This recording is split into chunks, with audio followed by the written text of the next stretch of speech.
विठीचा केला ठोबा म्हणून नाव ते विठोबा म्हणून नाव ते विठोबा म्हणून नाव ते विठोबा विठीचा केला ठोबा म्हणून नाव विठोबा म्हणून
काय वेदासी नाही ठाव तुका मने वरणू काय तुका मने वरणू काय तारक विठोबाचे पाय कारणे ना त्याचे नाव काय वेदासी नाही ठावे विठ्ठल विठ्ठल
नाम काय वेदास नाही ठाव ओम मृत्युंजयाय रुद्राय नीलकंठाय शंभवे अमृतेशाय शर्वाय महादेवाय ते नमः अतुलित बलधाम हेम शैलावदेहं धनुजवन कृशानुम्यानि नाम गृगण्यं सकल गुण निधान वानरानामधीशं रघुपति प्रिय भक्तमुआत जातं नमामि अंजनी गर्भ संभुतमायु पुत्रो महाबलः कुमारो ब्रह्मचारी च हनुमन्ताय नमो नमः लोकाभिरामं रणरगधीरं राजीवनेत्रं मृगोंशनाथं कारुण्यरूपं करुणाकरं श्रीरामचन्द्रं शरणं प्रपद्ये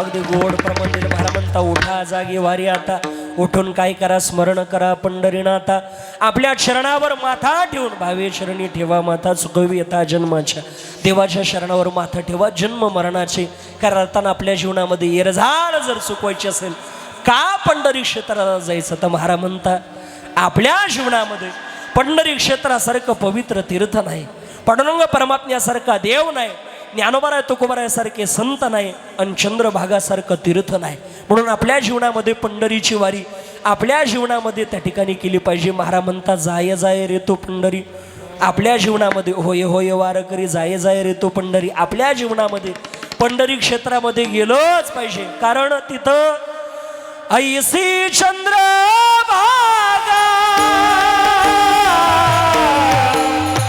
ऐसे भीमा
खातीर ऐसा विटेवर देव कोठे.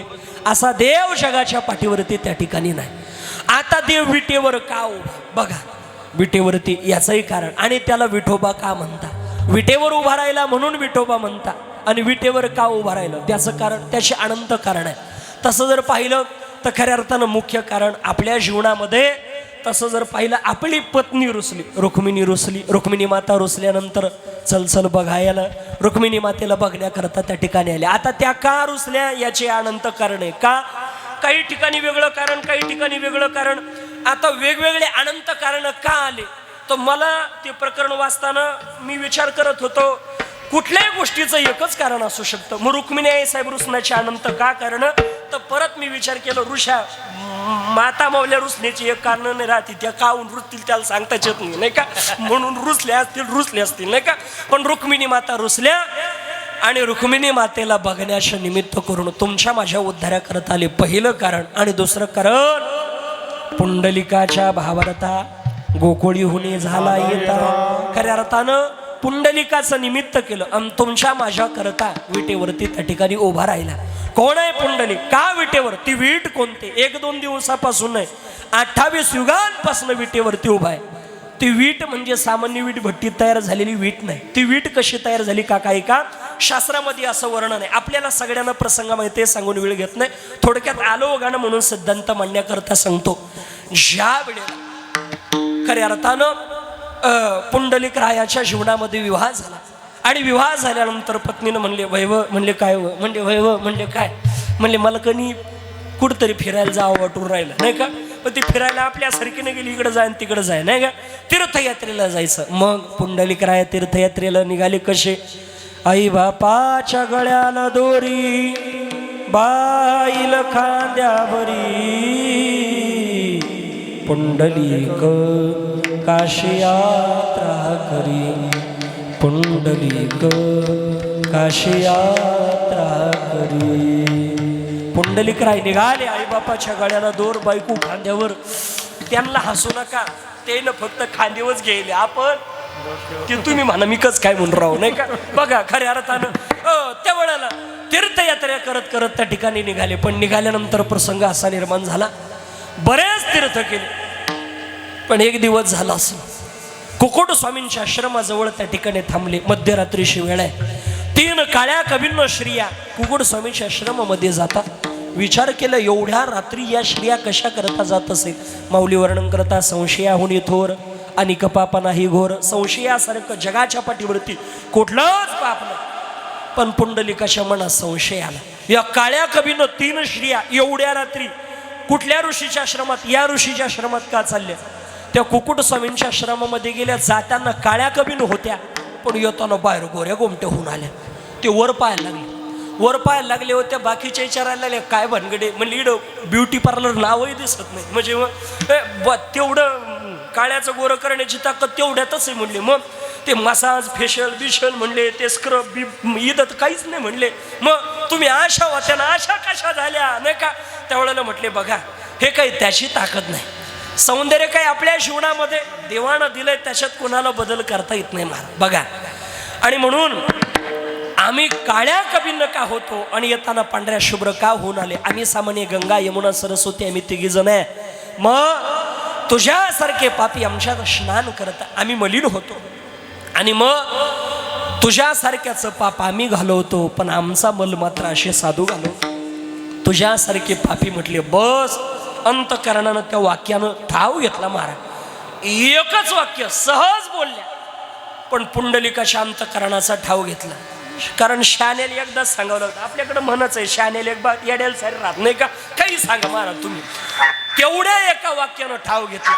आणि मग माझं पाप घालवण्याकरता काय केलं पाहिजे? आम्ही काही पाप घालवणार आहे ते महात्म्याकडं जाय, असं तुला जवळ करणार नाही. गंगा यमुना सरस्वती तिघीनं आपलं तेज एकत्र केलं आणि ते तेज पुंडलिक रायाकडे दिलं. पुंडलिकानं ते तेज घेऊन कुकुट स्वामींच्या शरणाजवळ ठेवलं. कुकुट स्वामी म्हणता, पुंडलिका ये बाबा. कसा आला? ये. मला ओळखलं हो, माझ्याकडे येणारा पुंडलिक सोडून कोणी नसणार आहे. ये. कशा करता आला? माझ्या उद्धाराकरता काहीतरी सांगा. आता कुकुट स्वामीनं आपलं तेज काढलं. गंगा यमुना सरस्वती या 3 तीर्थाचं तेज आणि कुकुट स्वामीचं तेज, या 4 जणांचं तेज एकत्र करून एक वज्र तयार झालं. आणि सांगितलं कुठेही स्नान करायचं नाही. तू तीर्थयात्रा करतो बरोबर आहे, पण कुठल्याही तीर्थात स्नान करायचं नाही. आता इथून पुढे जी तीर्थयात्रा करशील तेव्हा काय करायचं, कुठल्याही तीर्थाला गेलं का वज्र पाण्यामध्ये टाकायचं. वर जर बुडायला लागलं तर स्नान करायचं नाही. ज्या तीर्थात वज्र तरेल तिथं स्नान करायचं. अनेक ठिकाणं फिरले. काही काही ठिकाणी असं वर्णन आहे बाबा 1000 वर्ष बिगर आंघोळीचे पुंडलिकराय होते. का? कुठेही गेलं तर ते वज्र बुडायचं. काय काय वर्षाला आम्ही ऐकायला, तू काही चाटा हाणायला लागला काय? 1000 वर्ष कुठं बिगर आंघोळीचे राहू शकतं का? तुमचंही बरोबर इकडं 2 दिवस नाही केले तर घोराटवास येतो नाही का? तेव्हा 1000 वर्ष आता ते साधू संत होते. दुसरी गोष्ट त्यांच्या सोबत तीर्थांचं तेज सोबत आहे. आणि म्हणून त्यांच्या भाग्यानं ते पावन पवित्र तीर्थ आलं. जंबू नावाचं दीप आहे आणि त्या जंबू दीपामध्ये खऱ्या अर्थानं चंद्रभागा नावाचं तीर्थ आहे. त्या तीर्थामध्ये ते वज्र टाकलं आणि वज्र तरंगलं. तिथं स्नान केलं. तिथंच आईवडिलांच्या सेवेला प्रारंभ केला. आणि आईवडिलांची सेवा करता करता त्या पुंडलिक रायाच्या सेवा इतकी झाली का त्यांना भेटण्याचं निमित्त करून तुमच्या माझ्याकरता देव येतोय. देवाकडे बघायला वेळ नाही पुंडलिक रायाला. देव म्हटला अरे मी आलो. कोण आहे बाबा? थांब. अरे मी देव आहे. असशील. माझे आई वडील झोपलेले, जरा हळू. अरे अरे मी अनेकांच्या ध्यान धारणा योग यागादी साधन करून योगी याच्या ध्यानी ध्यानाला तुलसी, योगी याच्या ध्यानी ध्यानाला तुलसी, योगी याच्या ध्यानाला तुलसी, योगी ध्यानाला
योग्याला सुद्धा दुर्लभ आहे. अरे अनेकांच्या योग याग करून मी त्यांच्या स्वप्नात गेलो नाही. तुझ्या दारात उभं आहे ते योगी म्हणशील बरं आहे देवा, तुलाही असंच पाहिजे. आमच्याकडे येत नाही, त्याच्याकडे गेला तो बोलवत नाही.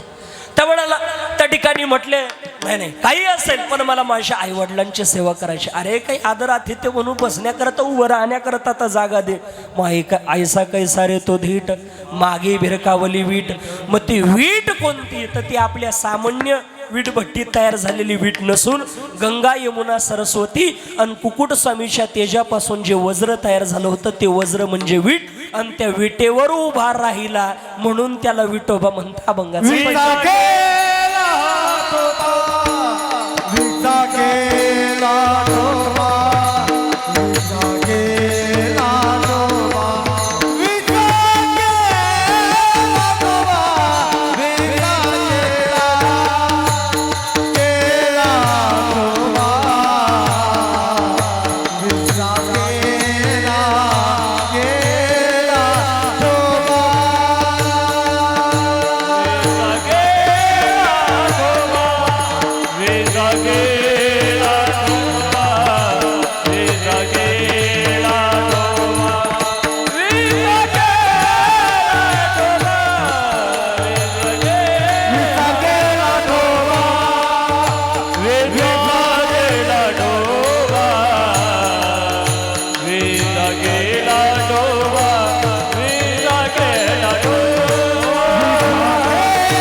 करता जोरदार टाळी वाजवा. काय गोड चाल गायली. महाराज म्हणता विचा केला ठोबा म्हणून येतो विठोबा. म्हणून त्याला विठोबा नाव पडलं. का?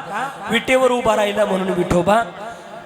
ज्ञानानं घेतलेला अवतार, ज्ञानाला एक आकार प्राप्त झाला, तो आकार म्हणजे विठोबा. आणि विष्णूचा अवतार, विष्णू हे संस्कृतमध्ये प्राकृतमध्ये त्याचा अर्थ विठोबा होतो. वैणतेचं पुत्र गरुड ज्याचं वाहन आहे म्हणून त्याला विठोबा म्हणतात. असे विठोबा म्हणण्याचे अनंत कारण आहे. पण विटेवर उभा राहिला. बरं, विटेवर उभा असताना कसा? हात मात्र कमरेवरती. आता कमरेवर हात का आहे याचे अनंत कारण आहे. पहिलं कारण तुम्ही बऱ्याचदा ऐकलं असेल का, तो सांगतो आपल्या भाविकासाठी मी कमरेवर हात ठेवून उभा आहे. कारण खऱ्या अर्थानं हा भवसागर आपल्याला पार करायचा आहे, बरोबर आहे. पण माझ्या भक्ताकरता भवसागर कमरे एवढाच आहे म्हणून कमरेवर हात ठेवून, पहिलं कारण. पण दुसरं कारण आमचे गुरुवर्य मौली आम्हाला पाठामध्ये सांगायचे, तो पांडुरंग परमात्मा आपली माय.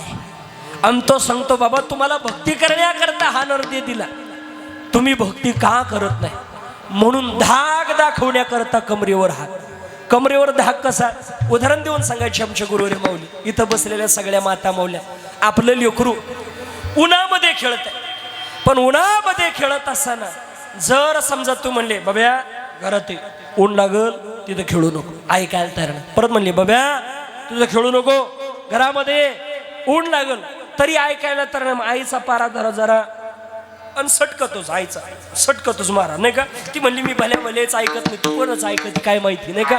बघा त्या वेळाला त्या ठिकाणी मग ती काय करते, आपला जो पदर आहे तो कमरेला खोसते आणि कमरेला खोसल्यानंतर अशी अशी कमरेवर हात ठेवते. लेकरं पाहते तू येतो का पाहू. आपल्या खेड्यातल्या माता म्हणे नाही का, नाही तर सिटी भागातल्या दादू दादू ए दादू ए दादू मध्ये जा.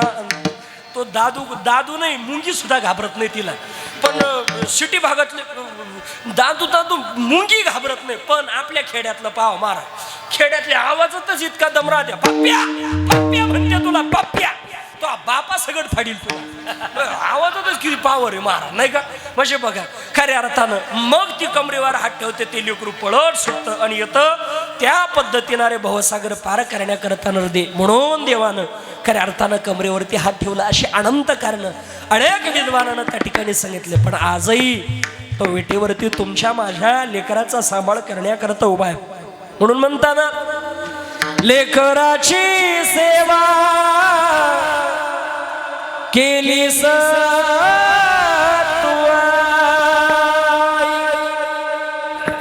लेकराची सेवा केली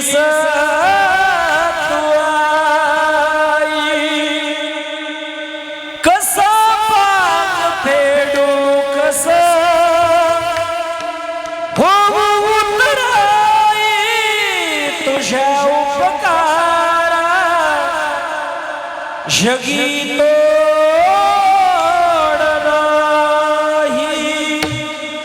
ओवाळीन जीव माझा सावळे विठाई विठ्ठला माय बापा विठो माऊली तो माऊली जगाची विठू माऊली तो माऊली जगाची माऊली मूर्ती विठ्ठलाची विठ्ठला माय बापा विठू माऊली माऊली जगाची विठू माऊली माऊली जगाची माऊलीचा मूर्ती विठ्ठलाची माऊलीचा मूर्ती